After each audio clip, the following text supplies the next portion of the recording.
How do you live a life that is significant without striving, meaningful in the mundane, and overcomes in spite of obstacles? Welcome to The Conversation, the Significant Life podcast with Jen and Marcus Jones. Well, welcome to the Significant Life podcast. I am so excited about my conversation that I'm going to have today. Honestly, this conversation originated on an airplane. I met Kelly on an airplane, and we'll talk more about that. But the moment for me was so pivotal. It was really one of those divine connections, a divine word from God delivered from a total stranger. And so when I wrote my book and began to tell more of the story over the last 10 years of my life, and began to share with you guys about what it means to really have true calling and true identity and true community. As I began to think about the identity piece, I was reminded of the conversation on the plane that I had with Kelly. And I was like, I want her on the podcast. I want her on the podcast. I want her on the podcast. And so finally, Kelly, welcome. You're here on the podcast. I'm here. It's so and fun. It is so fun. I'm looking forward to our chat. But why don't you just kind of share a little bit, tell us a little bit about you. Oh my goodness. Well, I am a mom of four. My highest holy calling, right, to raise these kids of mine. Two are graduated, and then two high schoolers. Well, one eighth grader, but she's our baby, so she is much older than than she thinks she is. Married for 24 years.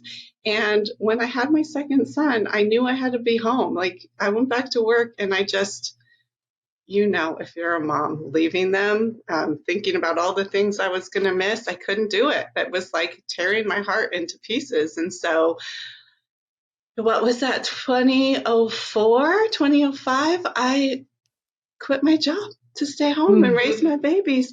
And, then a few years in, I was like, what am I doing? I need to contribute to the family financially, because they started getting bigger and they started wanting to do all the things, and all the things cost a lot of money. And so I found a company that allowed me to stay home with my kids and also share Jesus with people. And so here I am, 6 years after meeting Jen on that airplane, headed home from a national conference that I got to go to. So that's me, wife, mom, housekeeper, Uber driver, all the things. All the things. Yeah, and a businesswoman. And I think that I love what you just said, that two of your passions, passionate about being a mom, and then the business that you started with Mary and Martha, enabled you to live out other passions of sharing Jesus and encouraging women.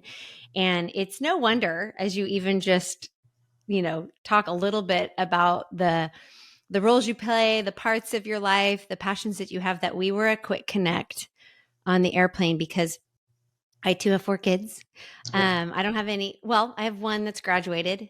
And that's the one that you actually started the conversation with, or she started the conversation with you, Addie, my oldest. Did. Love her.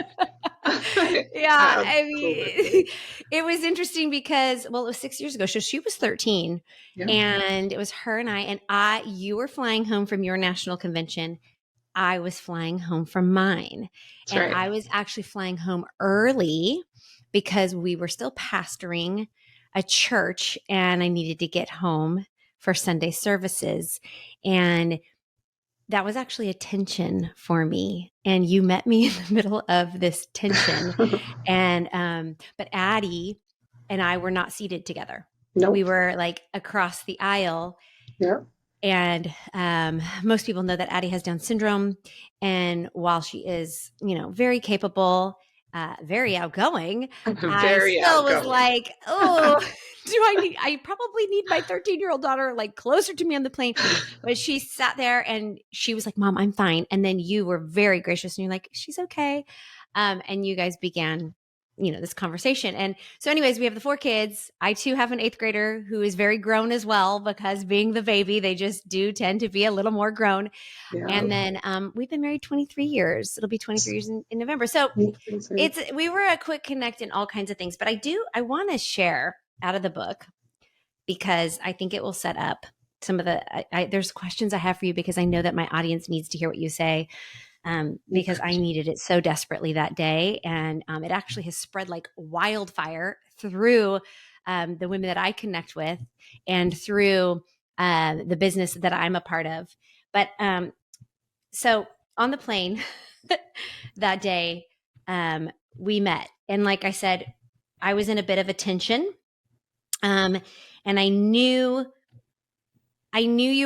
it's inevitable on an airplane that whoever you're having a conversation with usually asks you, so what do you do for a living? Yeah. And I was living in this tension of, I'm a health coach and run a business, but I also am a pastor's wife and lead a church. And there was this weird, it might sound crazy to some people, and some of you may understand, but in the moment it felt like, who am I? And what do I say? And sure enough, Kelly's like, so Jen, what do you do for a living? And I'm just going to read out of the chapter about obedience from my book, Divinely Different. And so the stranger, which is Kelly, sitting next to Addie, felt like she could be a friend. So I processed my unfiltered response out loud. I'm not really sure how to answer that question, I replied. And then, into a valiant plunge of oversharing, I blurted out, I started a business that often feels missional. My intent from the beginning was to earn income because my husband and I are also pastors, and we recently started a church. I'm a pastor and a business leader, and they're mutually beneficial and aligned with my values. I can't fully explain how they work together because it's new for me too. So as awkward as I sound describing out loud, internally, it feels even more so this way. Her response to me brought incredible delight. In fact, it lifted a burden I'd been carrying for a couple years as pastor's wife and health coach. Kelly said, this is what my business model calls living in the and. This one word, and, it makes me want to cry. It really was so impactful.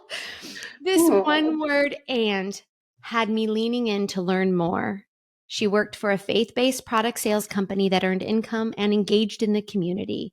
Its primary mission was to build one another up in faith and business. Living in the and sounds so simple as I write these words, but it was so profound at that moment. I didn't have to compartmentalize as though I lived 2 separate lives. Obedience didn't require me to choose who I would be on Monday and change my approach on Wednesday. I didn't have to decide which was more essential and parse out my efforts, like picking favorites and leaving the rest with the crumbs. It was not a life of or. It was the life of and. I could be a health coach, a businesswoman, a minister of God's word, and a mom. And it was a game changer for me. So, Kelly, thank you. And now let's talk about that. I mean, you have some tears coming up. For those who are watching on YouTube, they can see. If you're listening to the podcast, can you tell me more? Tell me tell me about the tears. It's just so encouraging, when you follow God's plan for your life and you don't understand it, you're going to make me cry. But just knowing, we're kind of in this, in my team, we're focusing on the power of one and the impact we can have on one life. That seashell story, if you guys are familiar with it, the little girl on the edge of the beach throwing in one seashell at a time, or starfish at a time, sorry. Everything feels so big, and when you can just focus on one and pray that God will use you to make an impact in one life. And it's not even my story. The and wasn't mine. It's what Mary and Martha is all about. just to know what a profound impact that had on your life makes me like, okay, God, if it's just for the one, it was all worth it. Yeah. Always for me, that's how I feel. And so 6 years later, to know that it's been more than one, and yet still, yeah, that just makes my heart really happy.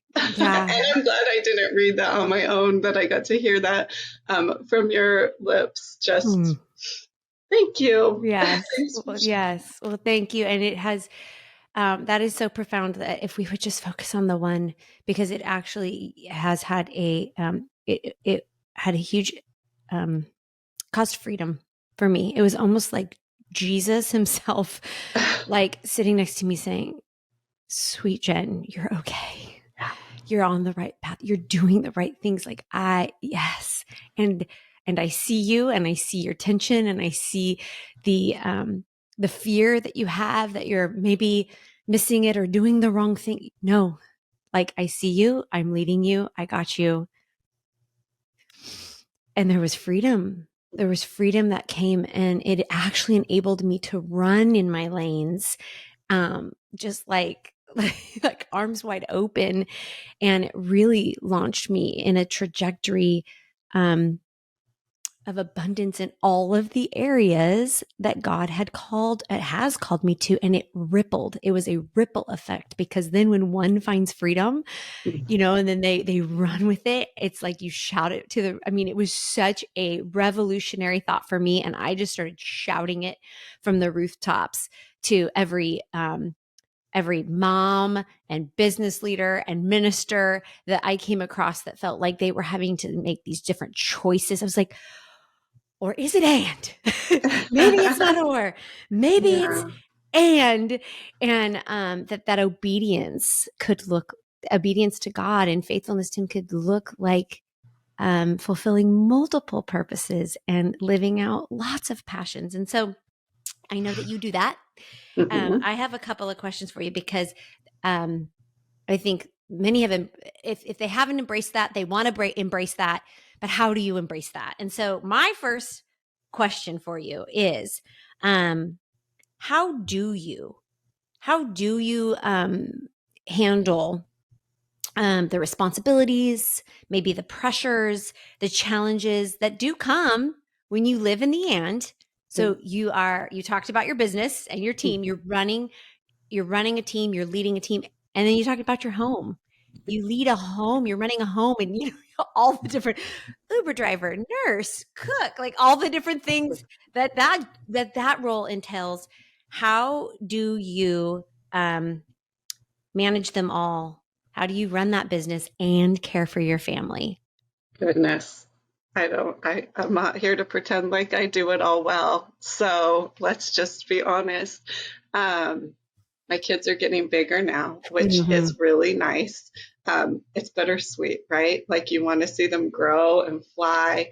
And and then I'm like, wait, hold on. I want to go back to when I very first started and you needed me for every little thing. And I was shushing you to get out of the room because I was on a call. I think it's being intentional, right? I mean, the beauty of my business and yours, I'm sure, is that we can do it from our phone. We can squeeze it into our lives. And so my number one will always be my family. That's just, that's just it, right? And if you're a mom, and a wife, like there are number ones. And when I can squeeze it in, and sometimes I have to be held accountable, like, put your phone down, Kelly. You're with us right now.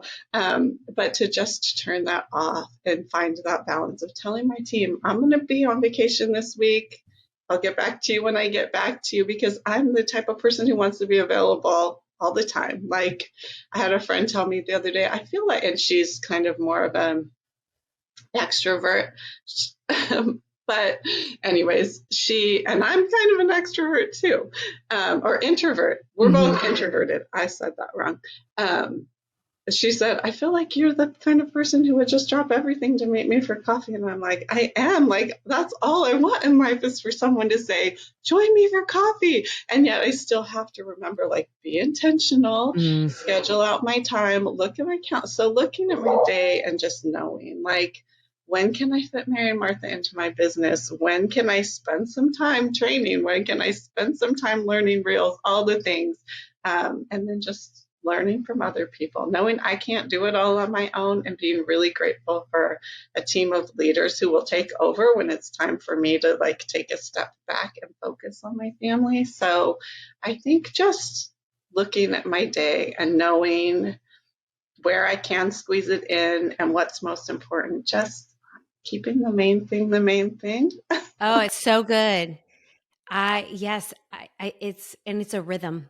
Yeah. Because like you said, when the kids are younger, it looks one way. There's a Mm-hmm. little more shushing going on. Yes, a lot of But that, shushing. yeah, With but I 3 mean, boys, there was a lot of shushing. um, and so there's a rhythm that's created when there is nap times and the kids are Yes. younger and things like that. And then now my kids are teenagers too, and it's a different rhythm because I feel like my days are numbered and I Yeah. actually do want to spend fully present time with them. I'm not necessarily needing, when they're littler, the business often provides meaningful work that feels rewarding more than wiping, right? Because at home Yes. there was just lots of wiping in those Absolutely. seasons, wiping countertops, noses, buns, all the things. All the And things. so the business is like, oh, almost like, An escape. It's I like, oh, know. this is Yes. so fun. Yes. And then as they grow, you're like, actually, I want to really go I want to be with them. Yes. And so it's a different rhythm that you create. And Absolutely. I think that it's so true. Creating a structure. I hear what you're hearing with it. What you're saying with intention is like structure. And I know in our home, business is dynamic, lives are dynamic. So we, in the past few months, especially summer months, started just sort of dumping calendars on Sunday nights because No, each that's week was smart. dynamic. It's dynamic in my business, what it looks like in the summer. It's dynamic in the home, what it looks like in the summer. So I was like, okay, let's just kind of take this week to week and do exactly what you said. Like, okay, when are these big rocks in the business going to happen? When are the big rocks and the most important things in our family going to take business Yes. so So that we can do both? So I love that intention is so vital. And so yes, okay. Here's another question that I wanted to ask you. And maybe it's similar, but I do think that um, we do have limited energy. There are so many hours in our day, and so how do you prioritize your tasks and make decisions about where to allocate time and energy? How do you go about doing that? I'm in such a season right now where my kids are gone so much that I really just try to take advantage of the time that they're gone and then be available when they're home. So even if I'm just sitting on the couch waiting for them to Yeah. come nearby, I want to be there and available for them. So I feel like it's just such an interesting season for me. I feel like I have so much time to run my business and then I get frozen. Like, oh my gosh, I don't have to squeeze it in as much when they're at school because I have all these hours to work. And then it's so easy to get so caught up in the work that I'm not cleaning the house or doing other things that are so important because this is so much more fulfilling than washing the dishes in the sink. I mean, honestly, when I get to like connect with women and just share, that's so much more enjoyable to me. So I'm having to get that mindset up. I get to do these things. Like I get to do the dishes and I get to do the laundry. Like those are a blessing. That I don't have to squeeze in on a Saturday because I'm working a full-time Monday through Friday job and I'm exhausted and overwhelmed and now I have to do it. So getting a load going before I get on a Zoom call or sometimes I have to make myself do the dishes before I go get on Instagram and start figuring out a reel because I don't know about you, but that is a vortex that I could just fall deep, deep into. Totally. And then I'm like, I got nothing done today that matters for my family. as far as that all goes. So I love that mindset of I get to. And I think that no matter what season of momming that you might be in, and also whatever season your business might be in, if you're living in the and, or your ministry, if that's the and you're living in, that the I get to mindset really does matter. Because even when the kids are home all the time and they're little, and they don't need all 24 hours. So you get to actually step away from them and let them like be on their own for a second and work your business. You get to do that because they actually don't need your undivided attention all the time. That actually, that's a whole other parenting series. Totally. And it's good for them to see us working a business from home. I really do I appreciate so much that they get to know. My son is 15. He's a baseball player. He's away right now in Tennessee playing, but I think just it occurred to him the other day, dad works from home too. How fortunate am I that you guys get to be at all of my games? And, that came to him on his own, 15-year-old mind. Some of my friends' parents don't get to watch all of their games, and you guys are home and you get to do that, and they get to see it and see. I received a letter from a customer a couple of weeks ago that just, brought me to tears. And it's a lady I've never met in New York. I'll never meet her this side of heaven, honestly. But that God uses my online space to bless someone that I would never know. And then my kids get to see that. I'm not just sitting at home, waiting for them to come home, that they get to watch me work a business from home is really, I think, important for them too. So. Oh, I think that is so powerful. When I talk about in the book and some of the conflict that I had about can I do both? And knowing that they were mutually beneficial to each other. So I knew that my business was of benefit to the ministry. It was enabling a lot of the ministry to even happen and caused me to not have to go outside of gave me time to focus on the ministry, and vice versa. The ministry and some of the leadership and some of the way that I cared for people and my call there was beneficial to my business because I tended to then overlay my values on my business. Fascinating how this and living of the home and either or both of these things, how it benefits your children to watch them. I have found that my kids, yes, they completely appreciate that that we're available, that I can be.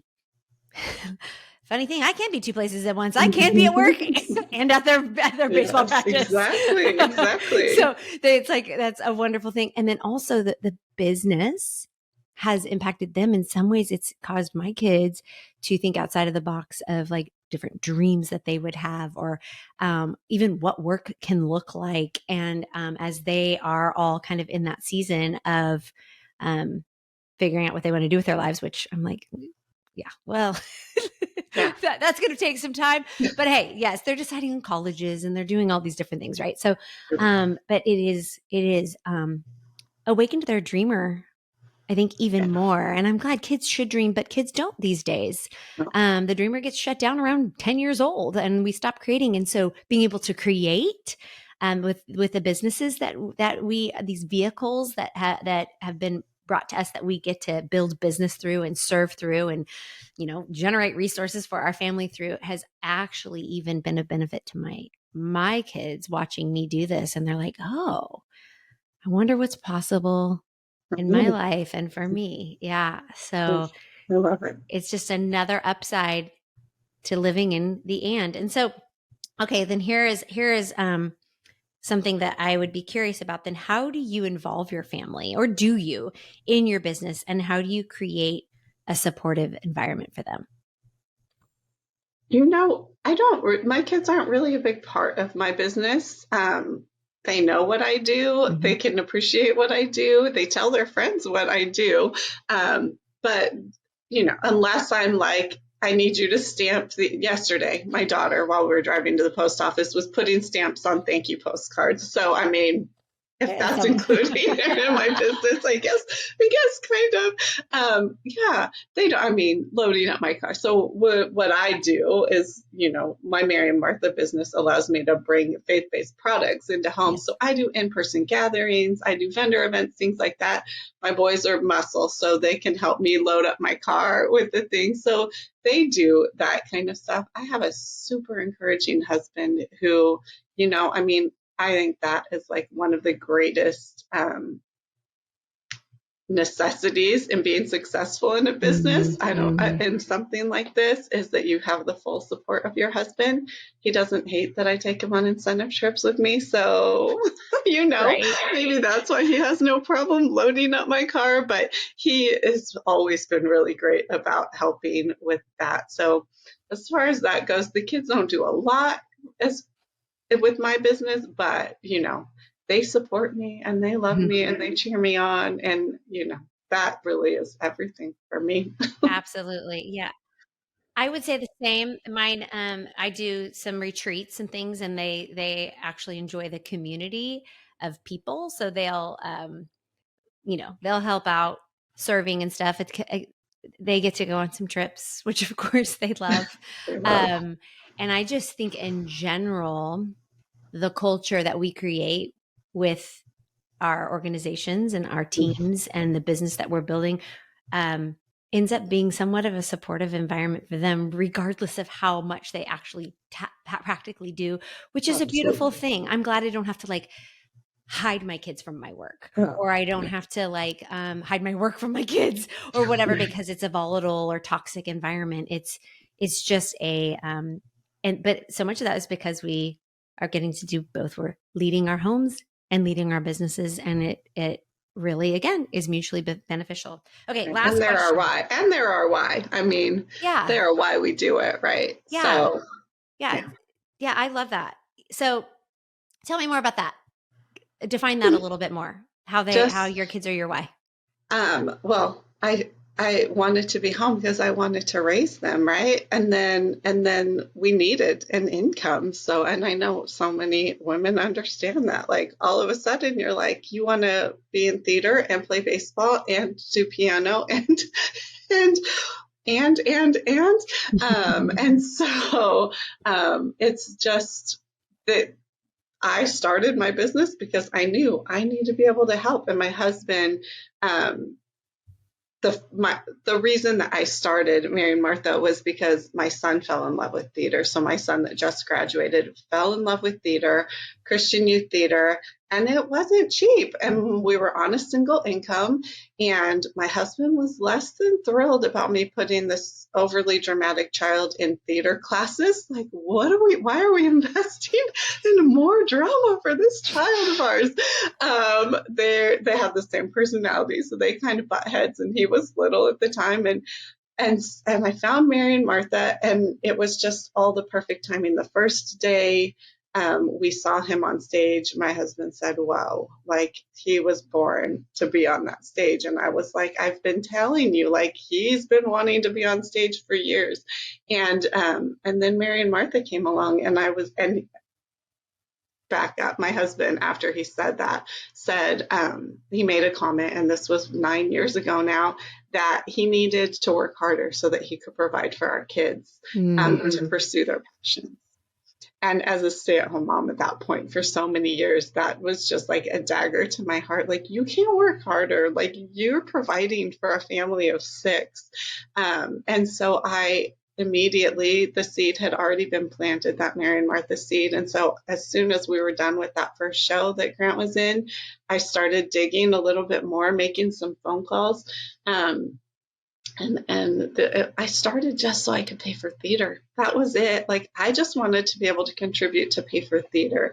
I had no big, dreams of trips or now paying for private school for 3 kids. I just wanted to pay for theater classes so that he could pursue his dream. And my husband didn't feel that like I need to work harder. I just wanted to ease that burden. And wouldn't you know, God would have so much more for me in it. Mm-hmm. But for me, it was just about a couple $100 a month to pay for theater classes. And so, but that's my why. That was it. Like, that was my why. And if you have a why, it evolves over the years, it Mm-hmm. changes. I mean, he doesn't do theater anymore. He's making my husband real proud by playing football now.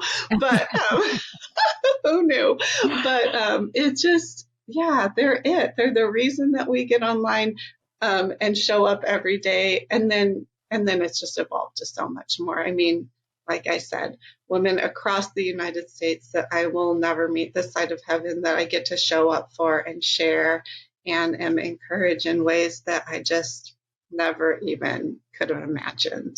Yes. I Yeah. love that so much. I think I want that to be the encouragement to so many women listening, because while we are not in the same company or the same business, um, in fact, different kinds of work, mine's your faith-based products that I would actually, do you guys still sell things that have the and on them? Some of our products have the Yeah. ampersand, not like Ampersand. your beautiful tray that you Oh, I have have. the most No, I know beautiful you have the board. best tray. Yeah, but I mean, like, honestly, I started buying after that encounter 6 years ago. I just started buying ampersands everywhere. And there was a I have a huge few around my house tray too. Yeah. that I purchased from Mary and Martha. And mine is more of a service based industry, coaching um, people toward whole health.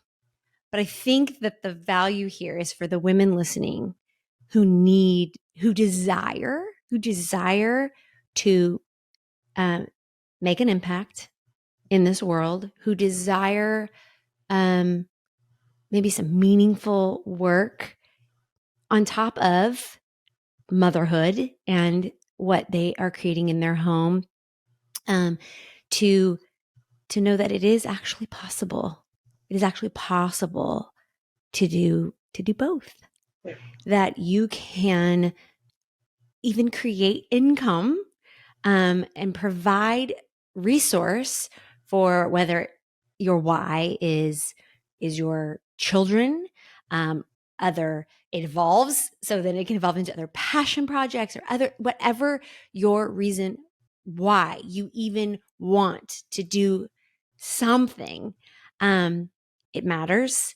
And as women of faith, to just take that step, that like one step of obedience, as uncomfortable, as awkward, as uncertain as you may be. I was like living in tension of what I was doing. I think at the point I met you, I'd probably been doing it for a couple of years. And it was just like, I mean, I was doing it, I was going for it, but I was like, I hope I'm doing the right thing. And then finally the Lord was gracious to be like, and yes, you can be mom and businesswoman and minister of the gospel. Like, and actually, they kind of are all the parts of you coming into one. It's an integrated life. It's an integrated life. And so I just want to encourage anyone listening, women in particular, take the step. It will evolve. But you, I think what you said, Kelly, there at the end was like, I had no idea that it would become so much more. Me either. I needed to put some food on the table in the season we were in. So it was like, I needed a little more than a couple $100 a month, but still, it wasn't like I needed a full-time income. And so for it to have become that and become things I didn't even imagine, and for me to find the freedom to really live fully me, all that God's called me to be, is remarkable. And I just appreciate the way that you were obedient on the airplane. I don't even know if you realized what you were doing, but but God did, and God used you profoundly in my life. And is there any like last words or anything that you're just like, I gotta say this, I want to share this? That's funny because when you were saying that, we every summer go to a family camp, and the first year I went, I did this ropes course. I finally get back on it again because it terrifies me. If you've ever done a ropes course and you have all the gear, like you're not going to fall. We were in the Redwood Forest up in the Santa Cruz Mountains. It's a long way down. And I tend to go to the obstacles where when I step out, I can get my foot on something.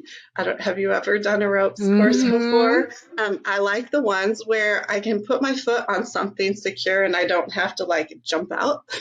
There are a couple where you kind of have to like let both feet off of the plank to get to where you're going. And it's terrifying. Like, I just want my foot secure on that one.